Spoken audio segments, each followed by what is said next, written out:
When you think about businesses that are selling through the roof, like aloe or Skims, sure, you think about a great product, a cool brand, and brilliant marketing. But an often overlooked secret is actually the businesses behind the business, making selling, and for shoppers, buying, simple. For millions of businesses, that business is Shopify. Nobody does selling better than Shopify. With Shop Pay, that boosts conversions up to 50%, meaning way less carts are going abandoned and way more sales happening. So if you're into growing your business, your commerce platform better be ready to sell whatever your customers are scrolling or strolling on the web, in your store, in their feed, and everywhere in between. Businesses that sell more, sell on Shopify. Upgrade your business and get the same checkout Skims uses. Sign up for your $1 per month trial period at shopify.com/Westwood1, all lowercase. Go to shopify.com/Westwood1 to upgrade your selling today. Shopify.com/Westwood1. This episode brought to you by Progressive Insurance.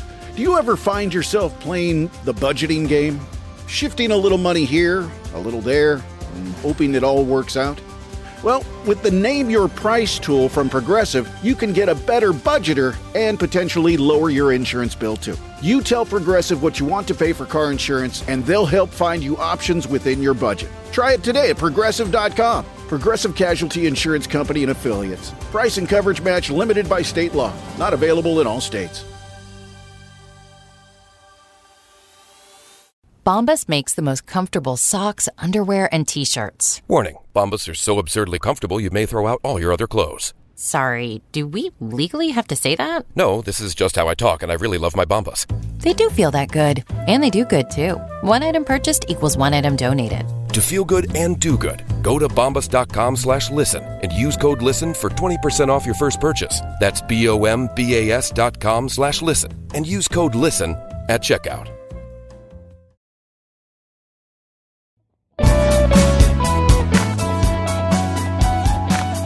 Hey there, listeners. Welcome to Shit That Goes On in Our Heads, the podcast where we normalize conversations around mental health. That's right. I'm Dirty Skittles, and alongside my amazing co-host, G-Rex, we are here to share stories and tips from our incredible guests. Each episode, we deep dive into struggles and triumphs of mental health, offering practical advice and heartfelt support. Because no one should feel alone in their journey. Join us as we break the stigma and build a community of understanding and compassion. Tune in and let's start talking about the shit that goes on in our heads.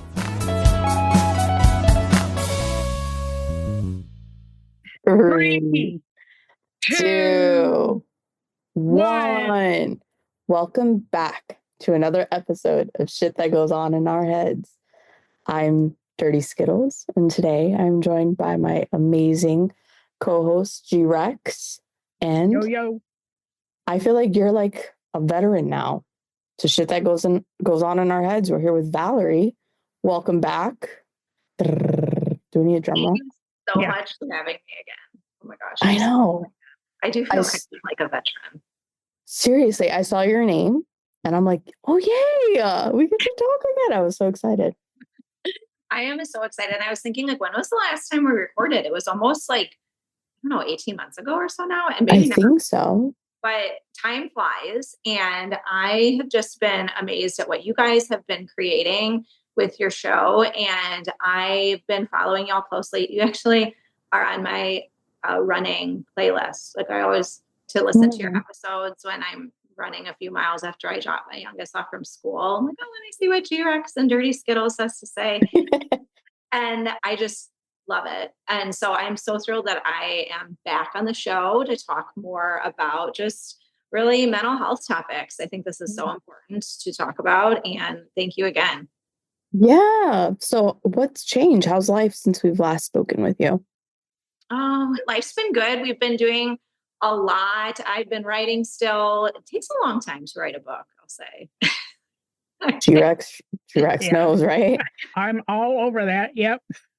I feel like I've been doing that every day in some capacity, even for 15 minutes a day, just trying to do something because I have my 3 kids that I'm constantly being a driver for, or a cook or a maid, but in whatever little time frame I can get, like, I'll either be writing or I'll be doing something related to like my platform.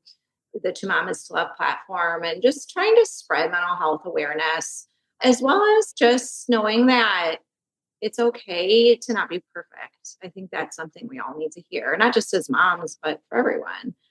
But I had talked with Gretchen or G-Rex. I don't know when it was that we talked about it, but I have not talked much about my OCD journey. Like, really, I write about it. I write a lot about it, but I haven't talked about it in my podcast or my writing that much.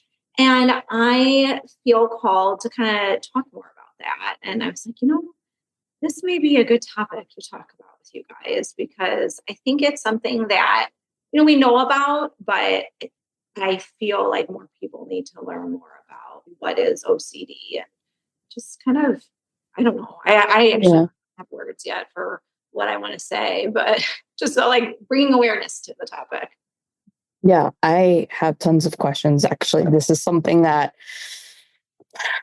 there's somebody in my family who is undiagnosed, but in just kind of learning a little bit from that experience, I've never asked them questions. So you might be, if I ask you something that's completely off the wall and you're like, I don't want to talk about it, just let me know. Sure. Because I think it's more than just everything needs to be perfect, isn't it? There's more of a mental strain.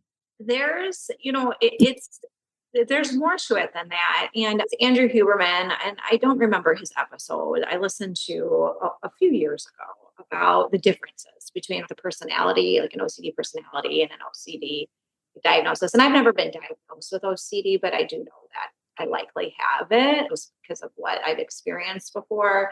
And he does a great job kind of breaking it down a bit, because it's like wanting things orderly, wanting these things. But when I get in a real like OCD attack, I guess, I don't know what, I've never really put a label to it, but when the OCD alarm goes off, it's a loop that it like besieges your mind. And it is so difficult to get out of that loop. And it really is just this, like, almost like I have to take a different pathway in my brain and completely ignore whatever the obsession is or the compulsion is. And it's something that's just so frustrating, because all you want to do is stop it. But the more you think about it, the more you think about stopping, the stronger it becomes. So if that makes sense. Yeah. Yeah. How young or old were you when you noticed it, I guess? Yeah. So I started writing about this. I was actually really young. So when I was, I don't know, like 8 or 9, I would feel the need to do a compulsion, which I didn't know it was a compulsion at the time, but feel the need to do something so something bad wouldn't happen. And I didn't know what the bad happening was. It was just this overall feeling of something bad is going to happen if I don't do X, Y, or Z. And that was, for me, turning the lights on and off in my room. And so I would turn on and off the lights 5 times. It was always a specific number. And so I would do that 5 times, and then I would do it for a couple of days. And then I'm like, okay, well, now I have to check the closet. I have to open up the closet door 2 times. And then I have to look under my bed 1 time. And it would kind of evolve, and it would wax and wane, where I wouldn't do this every day of my childhood. It was just maybe a week or 2 it would happen. And then I'd almost forget about it, or distract myself, and then be fine. So I never told anyone about it, though, because I thought it was weird.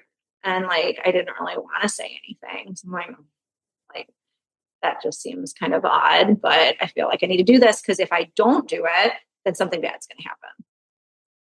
So interesting to me, because I'm like, I can't even imagine connecting the two for me. Like so it's outside of like my ability to, like, normally I can relate right away and be like, oh no, I get that. But this one I'm like, what? How do the two make sense and connect inside of there? But there's somebody in my family, now I feel horrible. So I'll tell you a quick little story. There's somebody in my family who, when we were kids, had these weird little quirks, is what we would call them, right? Okay. And she, at the time, her mom had a couch that I swear was like a velvet couch. I know it sounds fucking crazy, but she had like this velvet couch and velvet pillows. And this person in my family had to have, if you know velvet, if you rub it the wrong way, it leaves kind of like a mark or whatever. Yeah. Mm-hmm. Oh, why are you wiggling, T-Rex? Because it gives me the heebies a little bit. Because I'm good. So this person in my family would have to run her arm or her hand or whatever it was across the entirety of the couch and the pillows, and they had to be positioned a certain way. And it became like a compulsion for her because it's a couch, so everybody is sitting in it. Somebody's going to walk by it, somebody's going to touch it, and she would do it all the time. And I feel like a jerk now because I don't think she ever got over that. I think they just got rid of it, right? Or like they would just remove whatever it was because she had that with the fringes on the carpet and everything just had to be a certain way. And if you would walk by and mess it up, it really upset her. But I didn't think that there could be this underlying mental, what you just said, if I don't do this, something bad's going to happen. And then you've got asshole dirty Skittles as a kid coming by and just riding on the velvet couch and moving the tassels like such a dick. I'm so sorry if you're listening. I apologize. At all. I remember thinking in my room, you could see there was never any blinds in my room. And we were by this open country road. So there'd be like people who would drive by. And I'm like, the people driving by are going to think I'm so weird because there were like some kind of strobe light show going on in my room. But I never really knew. But I mean, I knew it was odd, but I was just like, oh, whatever. I'm not going to say anything. But to be honest, though, I think for the longest time, like the thing with OCD, and I think that it's almost like a friend.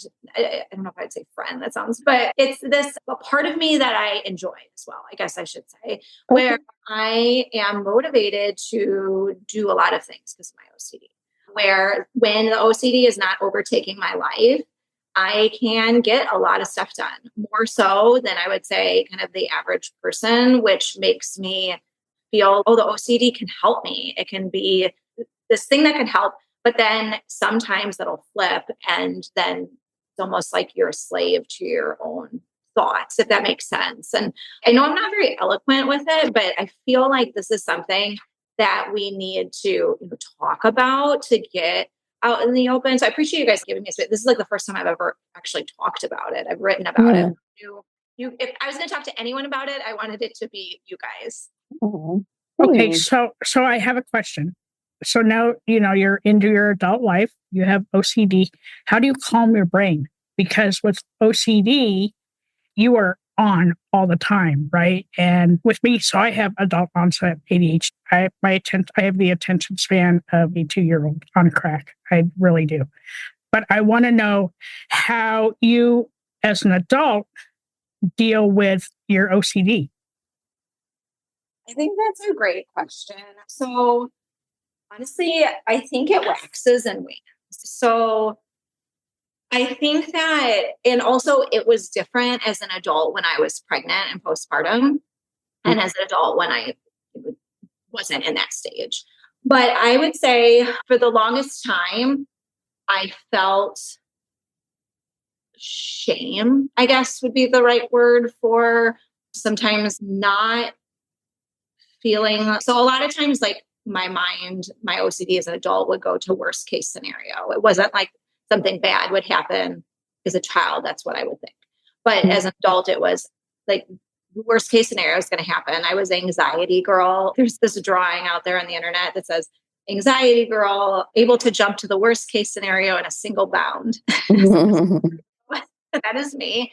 But at the same time, it affected, I'm like trying to collect my thoughts with it. Like it affected what I couldn't turn it off. It was this, like when I was working, oh, well, something bad may happen. I have to stay longer at work. I have to, do whatever it is. Yeah. So this worst case scenario doesn't happen. And the worst case scenarios were scary. My brain, I don't even know where it would come up from. It would just pop in my mind. And I wanted it to leave my mind. And this compulsion was almost like the safety mechanism of, okay, it's going to leave my mind if I do this. But then it really made it stronger. And so the first counselor I saw back in my 20s mentioned, oh, I think you have OCD, or this sounds like OCD. So she recommended this really great book. It was called Brain Lock. And I'm trying to remember the author, but he talked about it from a physiological standpoint, or like a neuroscience standpoint of there's literally a different part of your brain that is looping. And you have to identify that thought and say, this is an OCD thought. It's not me. It's the OCD. I remember him like saying that direct quote. It's not me. It's the OCD. And then he had a couple other steps, but essentially it was then distracting yourself like for at least 20 minutes and just taking some other, just literally doing something else. So if I think of doing a compulsion, I will then go and do the dishes, or I will, sometimes I even have to go running or something. So now the more, and that's kind of like really a lot of what I started writing about was this, like the practice. You have to keep practicing it to get that to be stronger. And the more I practice that, the more stronger it would get. But at the same time, it would wax and wane. There are certain things still to this day that I get really scared to even enter in a situation because I know the OCD will be back. And so I kind of just label it as, okay, this is an OCD thought. It's not a Valerie thought. It's an OCD thought. And then just leaving it alone. Like sometimes I'll tell that to my husband. I'm pretty sure this is the OCD if I'm getting into a kind of a thought spiral, worst case scenario. And usually Matt will be, yeah, it's definitely the OCD. But like in my mind, I don't know. So I don't know if that answers your question, Gretchen, but I think labeling it as such and then doing something different, if that makes sense. It does. And so I know that you're dipping your hands in a lot of different buckets right now. When you're dipping your hands in those different buckets, how does your OCD play into that, right? I don't think I'm even asking the question right. Yeah. I know you're doing a lot of stuff with like summits and writing your book and raising a family and how you live your life and not go crazy. And so like, how does OCD play into all of that? Yeah. So I think that it was the start of all. Like it was the start of all my writing. It was the start of everything that I had to do because I had to practice different ways of thinking if I was going to not think about worst case scenario, I had to take what I kind of call a mental back road. I had to take a different thought loop and I have to do something different.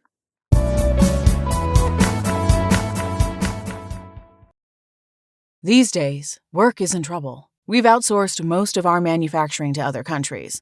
And with that, we sent away good jobs and our capability to make things. American Giant is a clothing company that's pushing back against this tide. They make all kinds of high-quality clothing and activewear, like sweatshirts, jeans, dresses, jackets, and so much more, right here in the USA. So when you buy American Giant, you create jobs in towns and cities across the country. And jobs bring pride. Purpose. They stitch people together. If all that sounds good to you, visit American-Giant.com and get 20% off your first order when you use code STAPLE20 at checkout. That's 20% off your first order at American-Giant.com with promo code STAPLE20.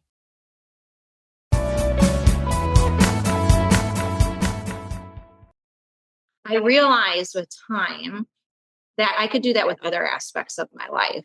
If I have negative self-talk, I can take a different thought loop and say, that's just a thought. A thought is a thought. And I don't have to believe that thought. So if I have, I'm a bad person or I'm a failure, whatever that is, I can just ignore that thought. And some days are easier than others. Some hours are easier than others. But I think the fact that I was able to kind of do that a bit with OCD made me more aware that I could do that with other aspects, that I could, I could practice any kind of brain pathway differently. I can work around any kind of just not weird, that's not the right word, any kind of just sticky thought, if that makes sense. Like we all have sticky thoughts. And which one is an OCD one versus which not, it's hard to say. Sometimes they blur together. Sometimes they're obvious that one's OCD, one's not. But thoughts are really just thoughts. Like OCD maybe can exhibit itself in a loop. I mean, some things can be really kind of go overboard with OCD of like me thinking, like when I have to go for a trip, for example, I have to do stuff with the stove, lock the door a couple of times. So I just have Matt do those things. I'm like, I know it's OCD, but it's the same thing of like, I have to say, this is what it is. It's just a thought. I think Andrew Huberman describes it as like pop-ups on a screen. Like you can exit out. Like we give our thoughts too much credit.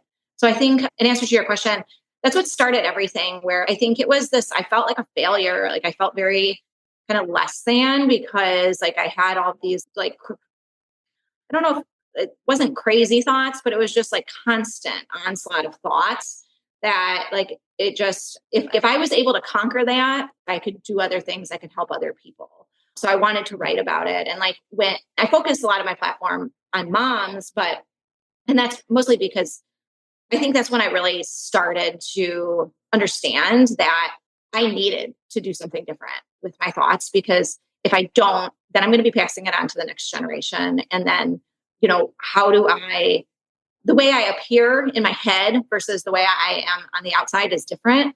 And so I can create new patterns. I can, travel on these mental back roads, which I kind of, with my writing, we'll talk about gratitude or mindfulness or whatever.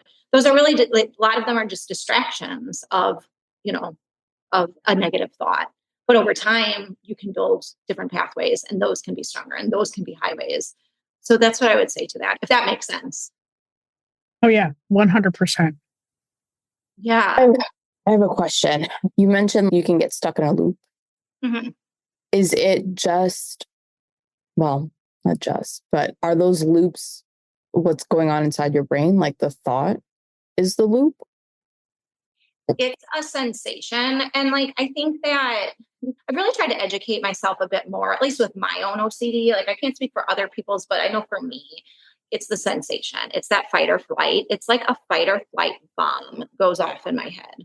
And so it's not really the thought itself. It's the feelings of this like immediate spiked heart rate, Wow. And it's anxiety. That's what it's anxiety. And like, we can say, we can get anxiety from whatever stimulus or whatever it is, but it's just this, I wish I had words for it. I don't know if there's words in the English language for it, to be honest, but I would say the one that I knew, or I guess that I know how to describe the most, is when I was postpartum with my second.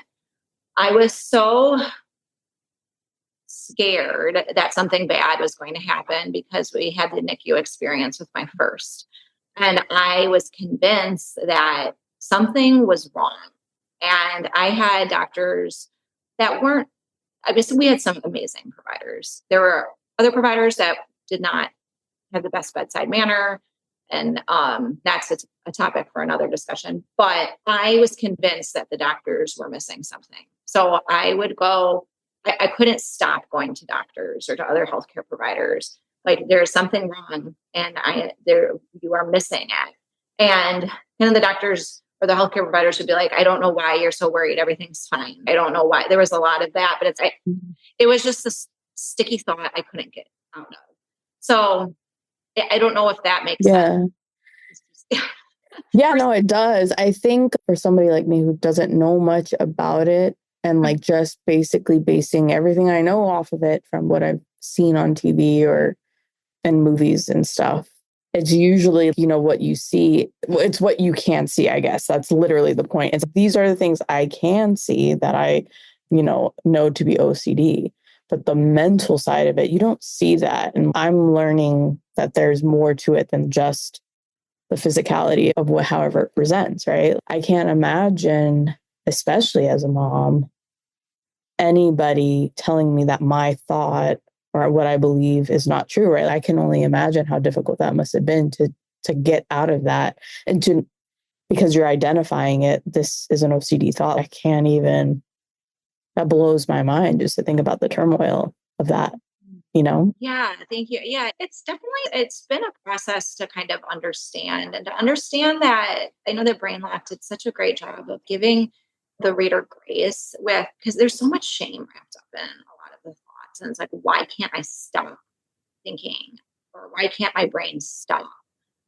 But saying like that, it's not you, like it's whatever this is, and recognizing things that make it worse. If I lack sleep, or I know like like what I was saying, like with the traveling, is that like, I know that I'll do it. And to be honest, there's other situations that like really will ramp it up, especially like doctor's offices, stuff like that, like medical things in general. I don't know if there's like a trauma component with it with the NICU or who knows. But like, I'm almost like too scared to even talk about it. And I can do lives, I can do all sorts of stuff on stage, but to talk about the OCD, it gets so scary. There's this very scary thing to it. And that's why it's like, gosh, I feel like more people struggle with it than I think we really realize, but there's so many people so scared to talk about it, if that makes sense. Yeah. So I have another question. So when you're going through like a episode of OCD-ness, right? Yeah. How do you ground yourself? I will distract myself. And for me, distracting myself is going outside. It is sometimes cleaning. It is literally doing something completely unrelated to what I'm thinking about. So I have talked about, and this is not really specific to OCD, but like with mental negative talk, for example, like if you are thinking of a negative thought, comparing it to John. So John Gottman, he's a marriage researcher. He talks about 5 positives to 1 negative. And so like couples who have relationships that are not having issues, usually they will counteract a negative thought to 5 positives. I have to look up exactly how he describes it, but it's something similar to that. But the relationship with yourself, relationship with your own mind is such an important relationship that I feel like you can kind of apply it to your own mind. So I try to, I talk about it a lot. I don't necessarily do it as much as I should, but I want to practice it more. If I have a negative thought, or if I have a thought of something worst case scenario, I try to counteract that with 5 positives, with a sticky thought, for example, if I say I'm a failure, well, here's what I did today. Like I was able to, go outside. I'm grateful for that. I just trying to counteract it. Right. If that makes sense. Yeah. Yeah, It it does. Please tell me if this is No, you're fine. Too triggering, but are you able to give an example of a sticky thought? With OCD in particular? Mm-hmm. Yeah. I'm trying to think. Only if it's safe. I don't want you to dig into something. It's good practice for me. So this was a long time ago. I haven't had this sticky thought in a while, but it is something that I know some people with OCD will struggle with. And I struggled with it a while ago. When I got really stressed out one time, it's almost like there's this threshold where you're fine. And then you hit this OCD threshold, and then the floodgates open up and your thoughts get obsessive and it just gets bizarre. So anyways, I hit that threshold and I couldn't drive because I kept thinking that I hit someone. I could not drive the car. It was very hard I remember at the time, it was before I was married. I was driving to see Matt, when we were still dating. And I was convinced every car that I passed, I hit. And I never did, but was so scared of that. And so I would call my dad and Matt a lot. Yeah. When I would get a thought like that, I would call probably 5 or 10 times at least, saying, what would happen if I hit a car? Would I know? Would I hear a sound? Would I feel something? And they were so annoyed. They were so annoyed, which understandably so. This is ridiculous. And I keep calling. And it's like that shame of, I know this is so ridiculous of a thought, but it got to the point where I would turn around sometimes and look to see, are there any cars? What? So yeah. I would say that was a big one when I knew something was not right, because other people wasn't happening to other people. And Matt and my dad, they would say this isn't normal, but they didn't know either, it was OCD. And I think a lot of it, I'm a healthcare provider, and no one really ever even, I guess I didn't really talk about that either, because it was kind of embarrassing at the time, but still, I would do other things like just checking the charts so obsessively. I would just keep being like, okay, well, let me double check to see if what I wrote, did I have a period at the end of that? Did I have a comma at the end of that? Just kind of things like that, but no one really ever said, oh, maybe you should see someone for the OCD. It was almost like I had to finally admit that to myself. And I think not to say that my dad or Matt should have been like telling me that, but I think that's what I think is important about spreading awareness, because like sometimes with OCD, you can only do so much with thought practice, like we've been talking about. Like I'm proud of myself that I've been able to do as much as I could, but there's a certain point where like you almost have to, I don't know if I would say have to, but for me at least, I had to start medication because it just, you can only do so much. I think for me it was, and not to say like, I know that's not the case for everyone, but it once I started medicine for it, it just felt so, it was like when you put on, well, I have glasses and I'm so, gosh, my eyes are so bad, but I remember when when I was in second grade, I remember thinking before I had glasses, like, that's how you saw. That's like how the chalkboard should be blurry. I think I'm dating saying chalkboard, but totally get it. You don't realize.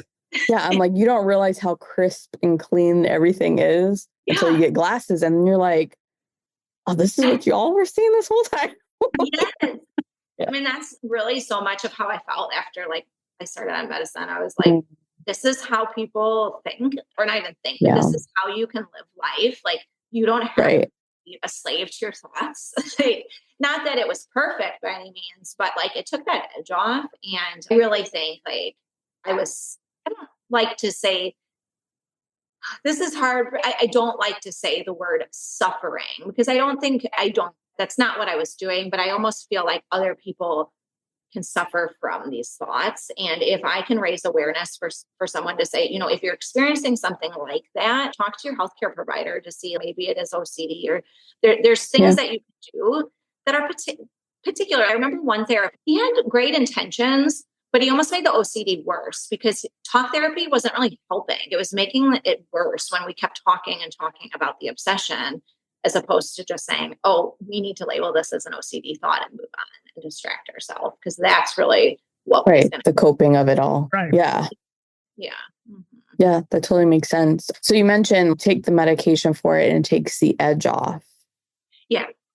But does that mean that you're still you're still identifying obsessive thoughts even with the medication? It doesn't just silence the echoes of all the thoughts that are happening. They're still there. I mean, I would say I can only speak for myself with this, but I would say, the OCD doesn't happen all the time. So I can go months at a time without having it, but it's usually around medical things. If I go to a doctor's office, like that's for me, that'll be a treatment. Then it'll take the edge off then. So like when I can fairly easily, not easily, but I can recognize, it's like a good old friend that shows up. It's that ex that calls you again after. No, just kidding. Hey girl, remember me? And I think before I knew that was the OCD, it was just more shaming. Where it's like, oh, this is this annoying part of me that won't stop. But now it's just, it makes it not as shaming, I guess. So to answer your question, I would say for me, it takes the edge off when I do experience an OCD attack, but the attacks aren't very frequent now because I know other lifestyle things. Like I know sleep can help. I know, keeping busy, but I have to make sure that I don't go above that threshold. And that's where I think kind of that blurry line of OCD personality versus disorder. There is kind of this threshold of, I just want to keep doing stuff. And I know a lot of people are like that, where I'm like multitasking, like I'm trying to post something on social media and running at the same time. I fell on the road and cracked my phone the other day. Oh no. Maybe I should calm it down a little. And so I think that's some of that personality, but it's not necessarily, like the besieging thoughts. And I remember one of the first things I wrote when I started actually becoming serious about, okay, I'm going to write a book about 4 years ago. I wrote anxiety, and anxiety can come in so many forms. OCD is just like one form of it, or one, what's the word? I'm blanking on the word, but different types of anxiety. But I looked up, where does the word anxiety come? And it comes from, worry, I guess. Worry comes from the word, and Wygram literally translates to seized by the throat and tear. Like when I read that, I'm like, that is how I feel with. I was like, pretty accurate, actually. Yes. I know, right? When you get anxious, like not even like whenever there's that anxiety, because it's the same. Like when you have an OCD thing or anxiety, panic, it's all that fight, flight, or freeze response. Like you can have a thought loop wherever it's coming from or a trigger, from something, but it's that amygdala, it's that fear center that will cause the Y brand. And it's just awful when you experience it, but how do we get out of it? Recognizing, and that's kind of where like my whole platform comes, where it's not specific to OCD, but it's recognizing, okay, I'm having a reaction. I'm having this anxious, this worry response. Let me time out, lengthen my space, and do something else and do something different and choose gratitude, choose mindfulness, maybe just choose kindness, go smile at someone, think of, do something that's not whatever this worry.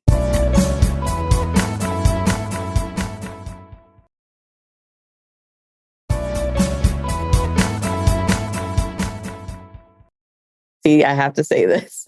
And I don't know if G-Rex can guess what I'm about to talk about because I've mentioned it so many fucking times. Inside Out 2. Have you seen Inside Out 2? You know what? I need to watch the whole thing. I have, but just clips. So I haven't watched the full thing through yet. So the reason I keep going back to this fucking film, G-Rex, did you watch it yet?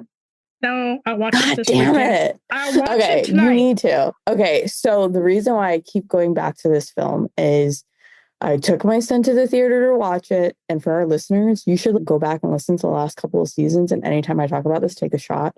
So we're in the theaters, we're watching it, and I struggle with anxiety. I have it can be triggered, right? So I struggle with anxiety a lot. And we're in this movie watching it. And I loved Inside Out 1, didn't expect to cry in Inside Out 2, but there is this fucking scene because one of the emotions is anxiety. And as an adult, I'm watching this film and I've never been able to really articulate what it feels like to have anxiety and to have an anxiety attack.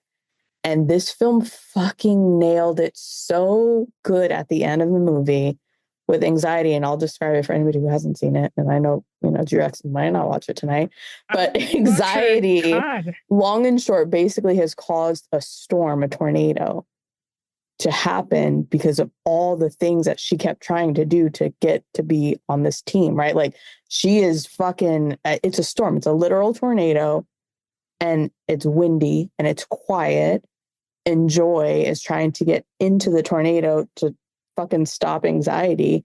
And you just see the storm crazy and you go inside the tornado and anxiety is just still. And I was like, that's exactly what the fuck it is. But I bring it up and I have to give like the happy side of it is I love that these movies exist because as an adult now I can identify and say, oh, this is exactly what it feels like. But my child is watching it. So I'm like, I just hope that if he ever has that feeling as he gets older, he can identify it's not anything wrong with me. I have anxiety.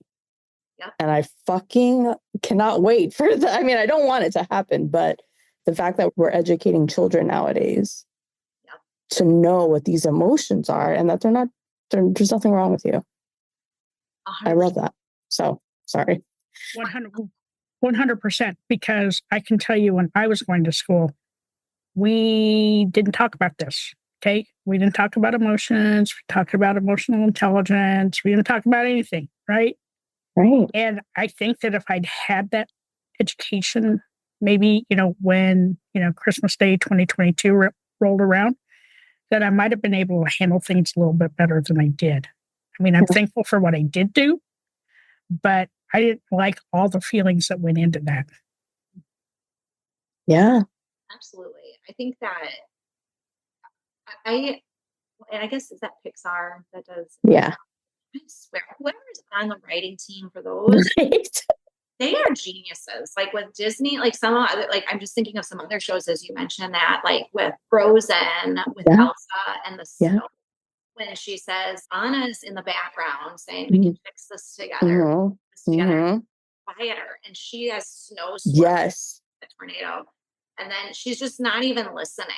And she's covering up her ears. And oh my gosh. And then I don't know. There's so much. That scene, literally, because her thoughts are so much louder than Anna in the background. Oh, I got it too. I love that shit. I'm like, I just so happy that it's out there for children to learn. Yeah. I agree. I think that's so important for that emotional intelligence. I think that, depending on, and I can geek out with the history of all that kind of stuff, of what do we value in the generation of, and I feel like with our generation, it was so much of this cognitive, which nothing wrong with, but there was like all this, the Mozart effect, smart, let's be smart, blah, blah, blah.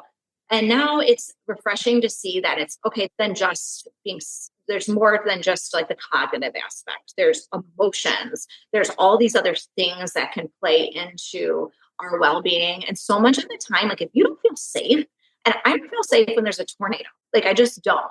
And if you don't feel safe, you can't do anything else. And so it's like, that is really the foundation of everything. And that's why we need to be spreading awareness of this, because if you're having a tornado, or I don't know what kind of visual I'm thinking with depression, but I don't know, an abyss. I'm just trying to think of something. Literally an abyss, a swamp, an abyss, like quiet. And you're you know what it is? It's quicksand. Quicksand. You're right. Quicksand. You nailed it. Yeah. There's these visuals that I think like a picture can say 1,000 words, right?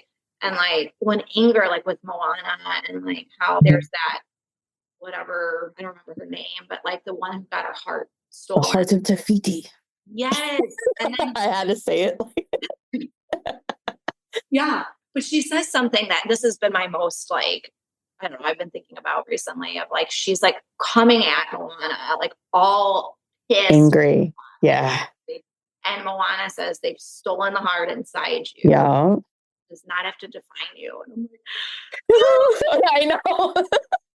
You need to have trigger warnings for parents on these fucking movies. I'll tell you, I still have not been able to go through. I mean, this is for another conversation as well, but I'm all about talking about mental health. But like with, what is it? Tangled. I still haven't been able to go through Tangled all the way, because that just, that I can't. Tangled is the one that's a trigger one for me, with the mom relationship. Yes. Yeah. Okay. Yeah. Yep. But Disney, if anyone from Disney is listening, as our geniuses, I haven't gone to Disney World yet. But now I feel like I need to, because and I love it because when I was growing up, all of the movies were like Prince Charming and the fairy tale, and he's going to save you. Like all the fucking Disney princesses being saved by men. Yeah, it fucks you up, because then you grow up thinking that's your role. A man will come and he will save you. And not really, what did Cinderella prepare us for, honestly? Yeah. Mm-hmm. I'm like, what did I fucking learn from Cinderella? Nothing. What did I learn from Inside Out 2? That I can identify my emotions and I don't have to hide any of them. That they can all work together. Just gotta get my shit together. You know what I'm saying? I'm like, yes, yeah. Disney, bless your hearts. Yeah. For turning it around. I agree. And even like, I think about even in the 90s, or like early 90s, like with not really Beauty and the Beast. Well, I guess Beauty and the Beast, but like Aladdin. Mm-hmm. Yeah, Beauty and the Beast, like in the beginning scene. They want to go to a faraway world. There's a lot of that too. And I think there was so much of, you can do anything, which is great. You can do anything, but also you got to deal with your emotional battles first. Yeah. Yeah. Oh, yes. Yeah, what happens? Let's talk about Beauty and the Beast. No, I'm just kidding. We should do like an episode though of Disney movies, because we should. That would be a lot of fun. Mm-hmm. Y'all need to do your homework. And apparently I need to go watch a few movies, okay? Watch Inside Out 2. I won't do it as many times as I have mentioned that fucking movie. I won't do it. I'm getting yelled at by my co-host. Yeah, if anybody can tell, it really made an impact on me. It changed my life forever. I need to watch it all the way through. Yeah, it's really deep. Yeah, no, those visuals are so powerful. Yeah. The other movie, that's an old one, but I will give Disney, again, this has turned into a Disney episode, but Disney a lot of credit for Mary Poppins, because oh my God, yeah. I did not there's so many levels of just amazement with the music, all this stuff. Mm-hmm. But I was listening, this was actually yesterday. I don't know. I heard that Feed the Birds, which is like one of my favorite songs, where I like just cry every time, because I used to sing it to my oldest when she was a baby. And I'm like, but then I was thinking, what does it mean by feed the birds? And they mean this acts of kindness and tuppence. Mm-hmm. And I was looking this up to see, I don't know, I guess it's probably open to interpretation or whatever. Then The next song is about tuppence at the bank account and how, oh, here's what you should use your money for. You shouldn't save it, do all this. But then the guy at the end, he sings about, flying a kite. And here's what you buy your tuppence for. And instead of soaring high with whatever else it is, it's soaring into the sky with a kite and the simplicity. And I was like, Disney, you've been doing this for decades. You missed the mark on Cinderella, though. I'm not backing down. It's true. Because I don't think I learned a whole lot other than I did like poor Cinderella. No, let me not get it. The dad of that prince was quite a kook. I don't know if you remember him jumping up in the bed. Yeah. Literally. Sleeping Beauty, horrible. I'm just kidding. We're just going to go through the old ones. But yeah, no, maybe they'll do one for OCD to kind of bring us back to where we started. Yeah. Like seriously though, because literally speaking with you today, I'm starting to understand the complexity that can be associated with that, right? And I think I did kind of fall into that audience of if I can't see it, I don't, or I'm only understanding what I can see. And that's not the way to do it. Because like I talk about depression and anxiety and how nobody knows because it's not like a broken leg. And yeah, it's hard, I think, to pinpoint how it feels or what it's like to go through something when there's nothing around us to talk to us about this stuff, like in a movie or.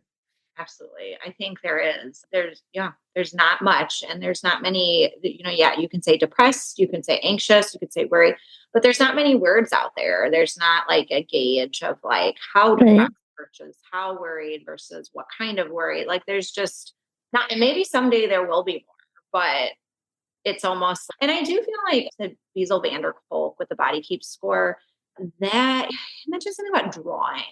And sometimes, I guess, like with those visuals we were talking about earlier, sometimes if I draw out my thoughts or I draw out my feeling, it makes more sense that way then. I can remember it. I don't know. And then even with my book writing too, with this whole process, there is therapy in itself, I feel like, with just journaling, because it is kind of like a form of journaling when I'm writing.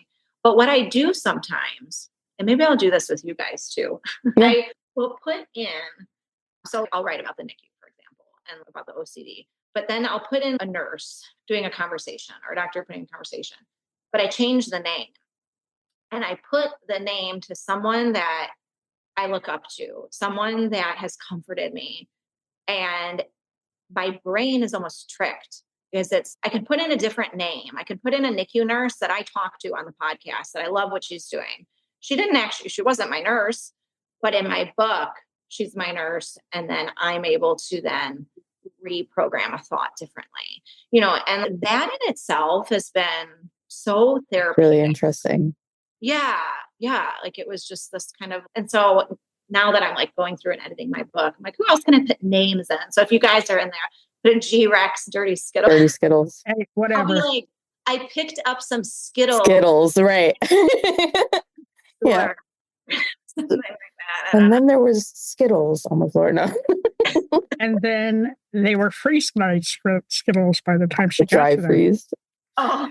Did you tell anybody about your freeze-dried Skittles? Okay. These are awesome. I can't see them. No, Whatever. It's okay though. They're freeze-dried Skittles. They're the best. They really are. They're addicting. I'll have to check them out. Don't eat a whole lot of them at the same time because they have citric acid, and if you have like a reaction to that, you get like cracked lips. But don't ask me how I know that. And not from experience or anything. So I have just a couple more questions. What else do you got going on these days? Oh gosh, what else do I have going on these days? I mean, I think other than just the book and the book launch, I would say, I've been just trying to connect with people that are making a difference. So in addition to you guys, like there's also Amber and Nadim that I've been working a lot with. We've created this Impact Activators movement where we just both kind of share this vision of changing the world. And I know you guys do too, like of just amplifying voices, creating ripples, joining hands, doing things that create change, like with mental health, with Ambreen and I, we have this education summit coming up, a healthcare summit, just talking about things that need to be talked about that I think, they're just, but in ways that have people listen, I think in just different ways. Like we did back in October, Gretchen was part of this for GREX, like a mental health summit.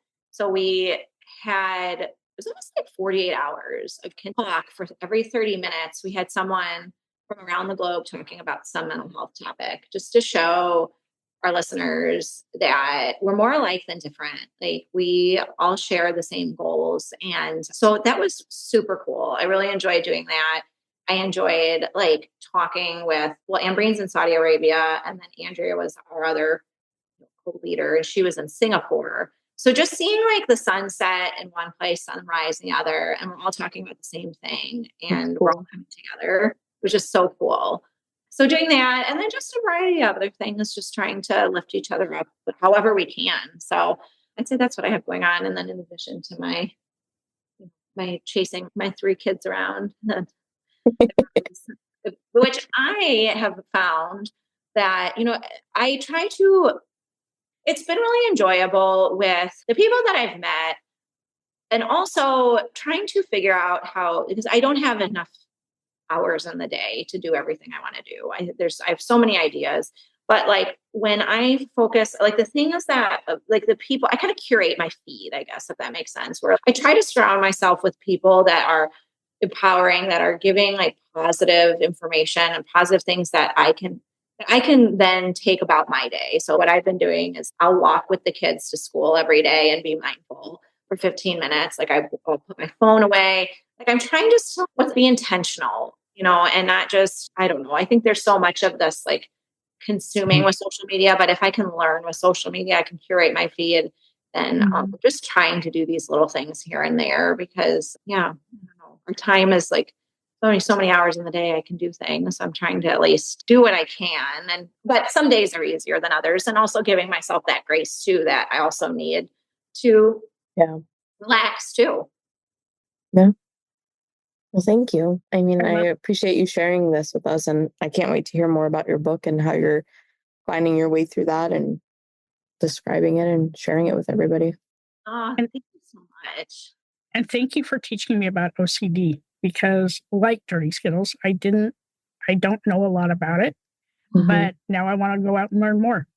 And yes. And I thank you so much, you guys. And I am kind of just, it's my own story I share, but there's so many people doing incredible things. Like someone I've recently met is this Melissa. I'm blanking on her last name, Melissa, but she's with New Orleans OCD Rise. They have an OCD camp. Like they have one of my good friends, Hannah. She does OCD for Postpartum International. So there's so many sources out there. So it's my pleasure to raise awareness for it. And thank you for giving me the space to be able to do that. I truly appreciate that. Well, you're welcome. We love you. And thank you so much. Hi, all. Thank you so much for listening to this episode. I'm G-Rex. And I'm Dirty Skittles. Don't forget to subscribe, rate, and review this podcast. We'd love to listen to your feedback. We can't do this without you guys. It's okay to be not okay. Just make sure you're talking to someone.